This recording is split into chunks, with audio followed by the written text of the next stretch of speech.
Ayan oh. Ang dami na kaagad. Oh. Tsaka, parang kung ano po yung nasa loob. Tsaka yun yung foam ng higaan.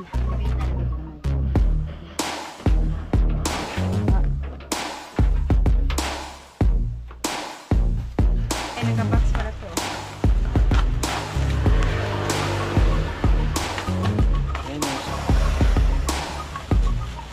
Alright. So, maganda yung pagkabalot niya. Hi guys! Nung nakaraang araw, merong dumating, dinala dito ni Katatay ng mga gamit. Tapos, ngayon naman, merong dumating na parcel na naman na panibago at i-unbox namin ngayon. Tapos, susubukan na rin kung okay naman siya. So, eto. Dapat nung ano pa to, kahapon ko pa to in-unbox. Nasira kasi yung phone ko. Kaya, hindi ko pa nagawa at pinaayos ko kahapon. So, eto siya. At saka itong isa. Alright. So, yan. Try natin kung bubuksan namin kung wala bang sira. So, ano namin. Papatulong ako kay Buyog. May ano yan, be? Habang tulog si King. Kasi dapat kanina pa namin to i-unbox. Kaso lang, si King gising pa at mangungulit kasi to pagka may nakitang ginagawa namin. Ay, paliw ko sa gunting. Kunin lang ni Buyog yung gunting. Para maano. So, ayan. Ito muna. Unahin ko yung maliit.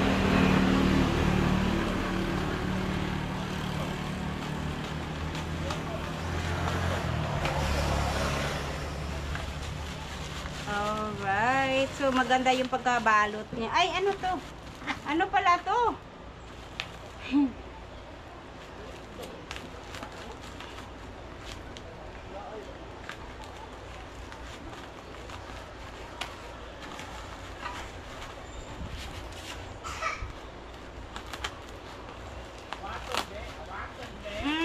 Ito pala siya para sa yung handy na pagluto. Sabog pala to. Oh, 4 na piraso. Alright, itong isa.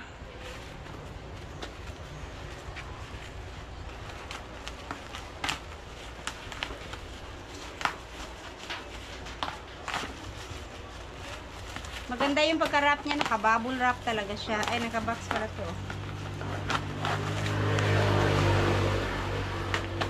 Yan yung stove niya. Okay.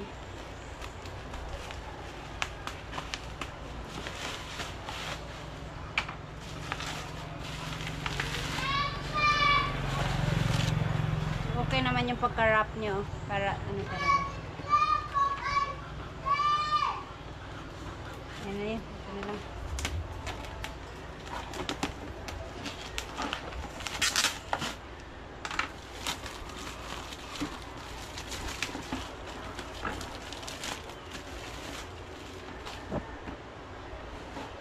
Touch case. Siya man eh. Marunong. May selyo pa. Ha? Ano yung tanggalin? Ito na oh, papel. Ito lang pala. Ay, ito pa. Binunit na niya. Alright. Yun. Tama ba ito? May lagayan pa siya, no?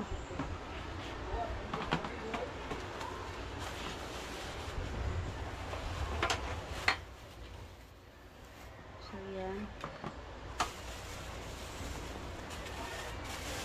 Te-testing namin kung okay.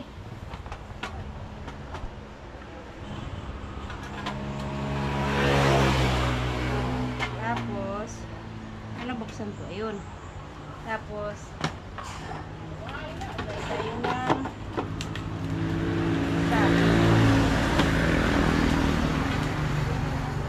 Tapos, takot ako maglagay nito. Si Buyo naman. Yan, malagay Buyo. Takot ako maglagay niyan. Yan. Si Buyo mag-testing.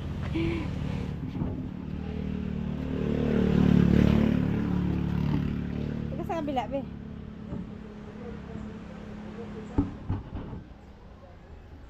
Be, ito sa kabila.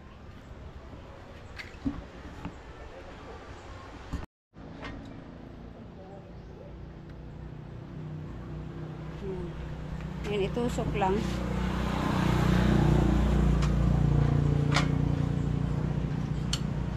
Eto, maganda gamitin pag nag-hotpot ka, no? Lagay lang sa ibabaw ng ano, pag wala kayong di kuryente na pang hotpot na ilagay mo sa ibabaw ng mesa. Ayaw. Marunong ka ba dyan? Baka may isasabog tayo niya na.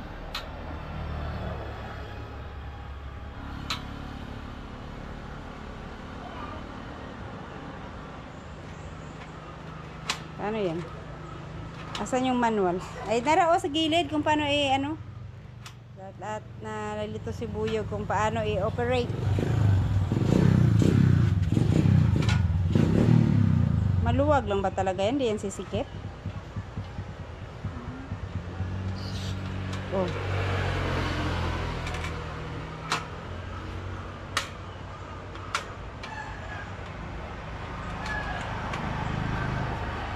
Meron dito. Meron dito sa lapuan. Pwede rin siyang i-ano dyan. Ano yan? Wait lang. Pagka, ay, unlock dito pataas, i-lock siya dyan. I like that. Laman siya ikuan. Lighter ba ang kaano niyan? May ignition eh. Hindi kasi naka-off muna. Lighter ang gamit niyan. Siyempre, hindi namin alam. May ano yan. Yan na siguro na click. Ano ba nakalagay dyan sa ano? Do not cover. Do not use near flammables. Ano ba yan? Use only on stable even space. Do not ignite with matches. Do not ignite ka daw. Huh? Mag-ignite dito. Isa mo kuan. Ano ba yan? Wala ma. Ay! Tuara! Woo!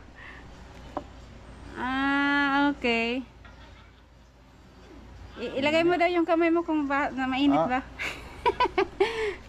Para makita na may apoy oh. Yun. So, blue na blue ang ano niya, no? Ang kulay ng apoy niya, no?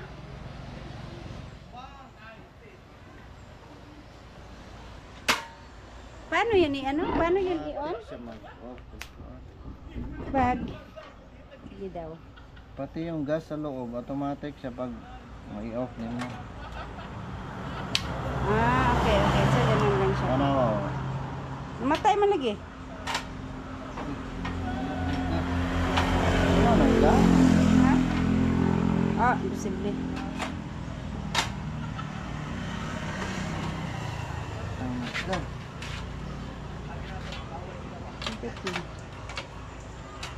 Yan na lang, maluwag yung ano dito. Sige daw.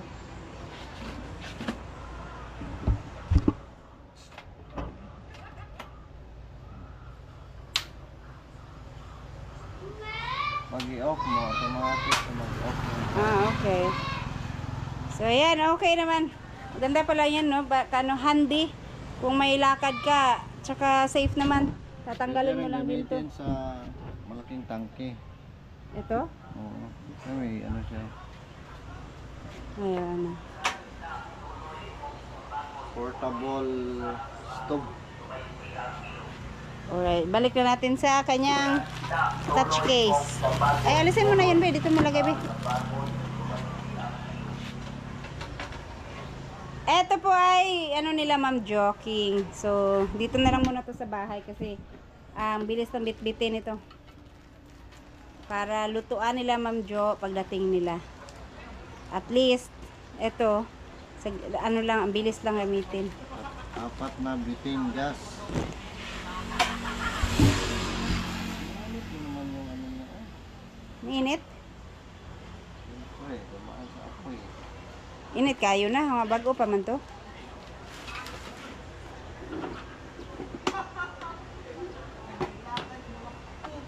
Ayan.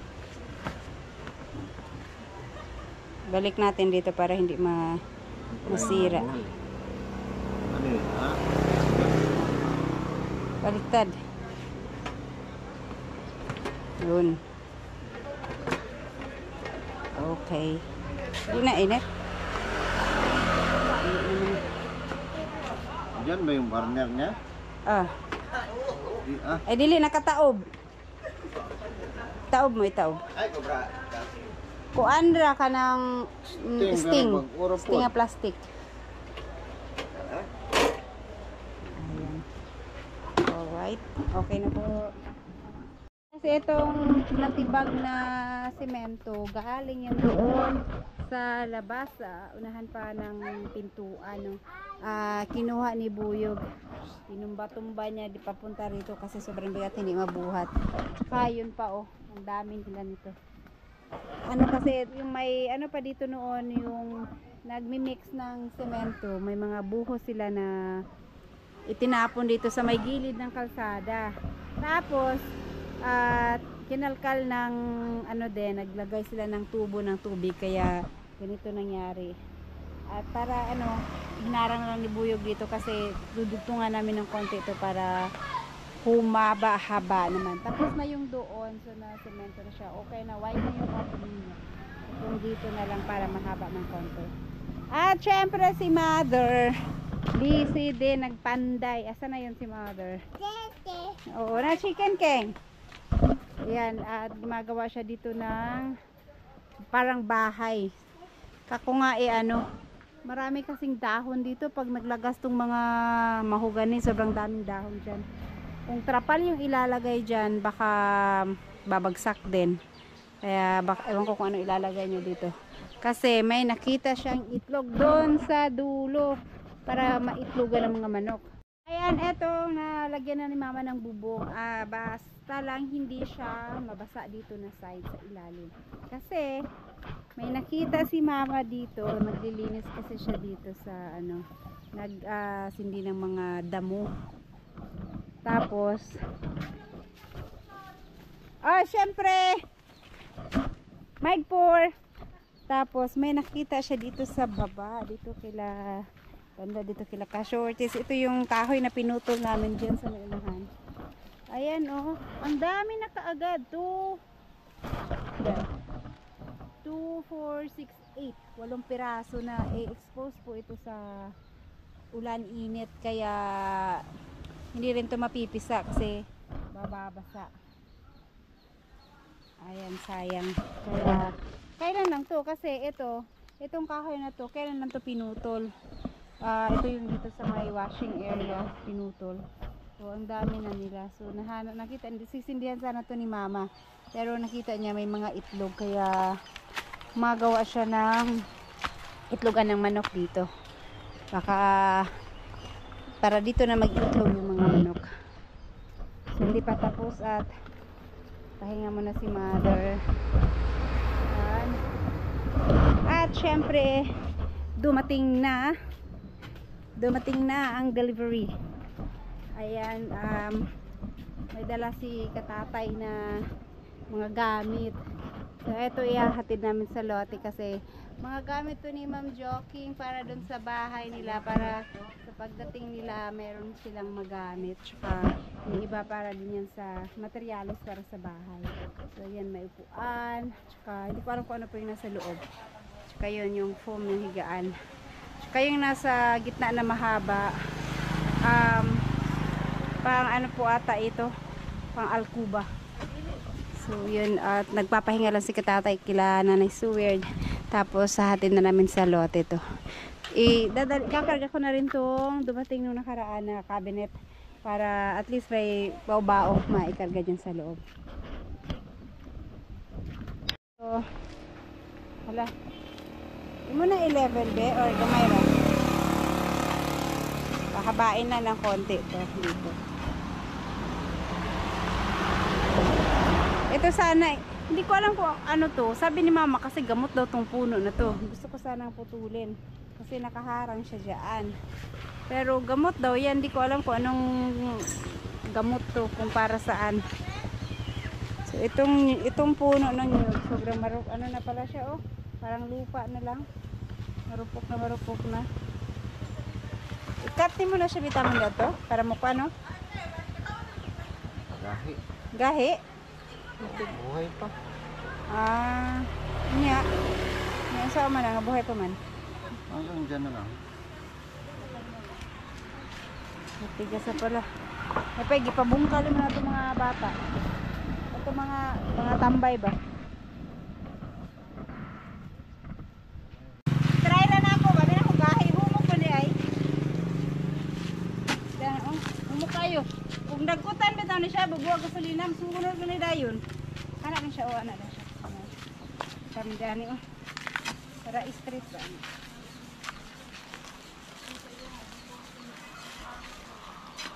Kahoy, para madala, yuta ng dala. Sandiram dala yung ano. Mabigat eh, ikaw na. Mabigat eh, sibuyog na lang. Ang bigat kasi nitong ano, tagad na. Pero ang rupok na niya oh. Pag binuhusan ng kandil ng gasolina pala yan.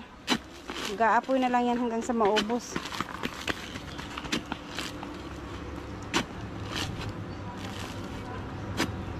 Pero yung isa doon, mas matigas pa.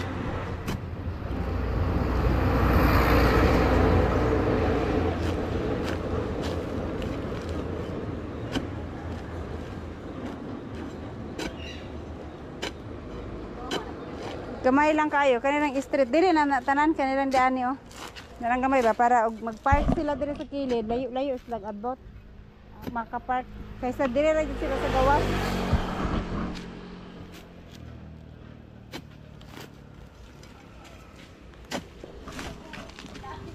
Buhay gasolina para masunog.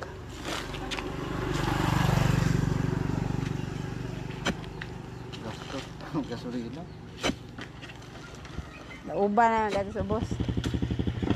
Buhay pa man yun na imong kuan ka master. Buhay pa yun na imong motor ba? Naon na yun naman lagi ng tingog ka na. Sa dihan nag-drive ko na, di naman mudagan halos. Tok kumura na mag-itoklod.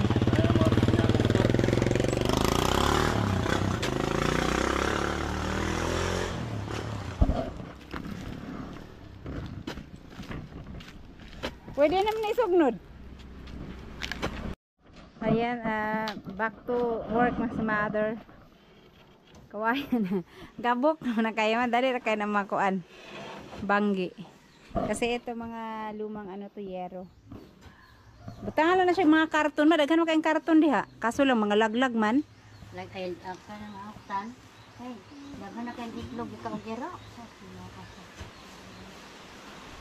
Katong mga laglag man na lod. Kita na dito naman. Ah.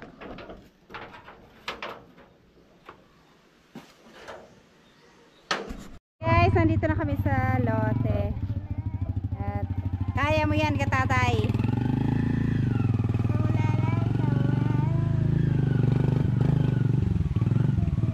Okay, pasok.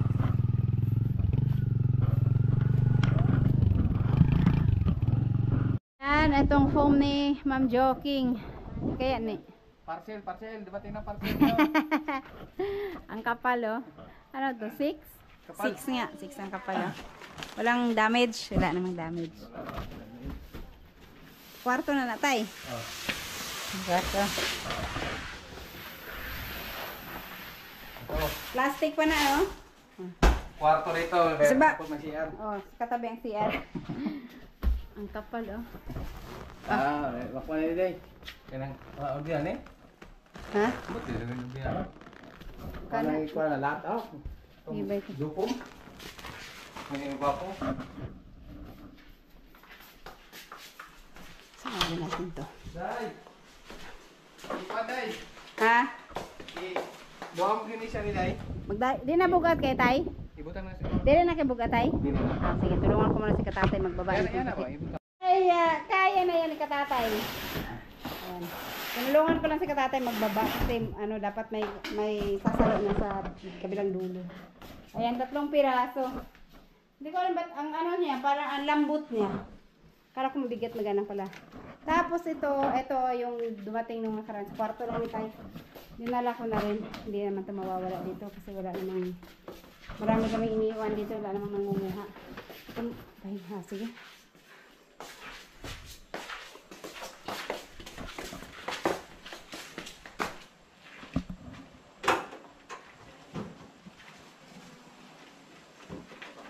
Ano to? Kuan na kabinet.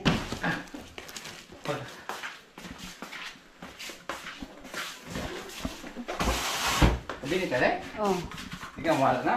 adili na.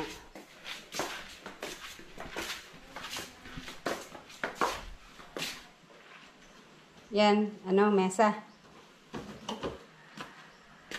Bisa.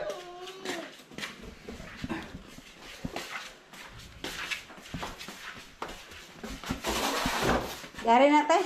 Likod dari tay. Ano? Likod sa kuan. Ada na na.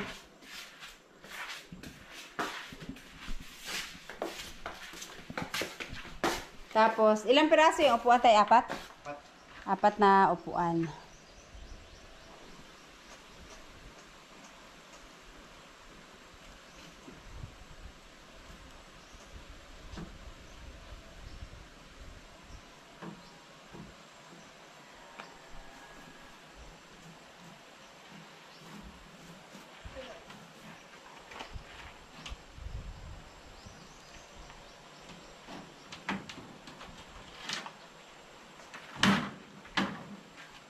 Itong upuan na to, grabe, ang bilis mabasag nito.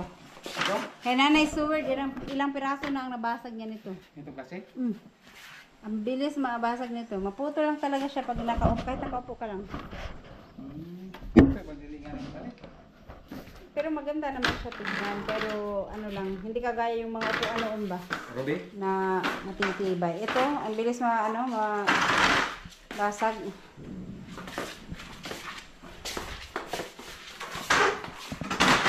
Okay, so ayan na. Apat na upuan, isang mesa, isang foam, saka yung tatlong box ng ito yung pang-alcoba.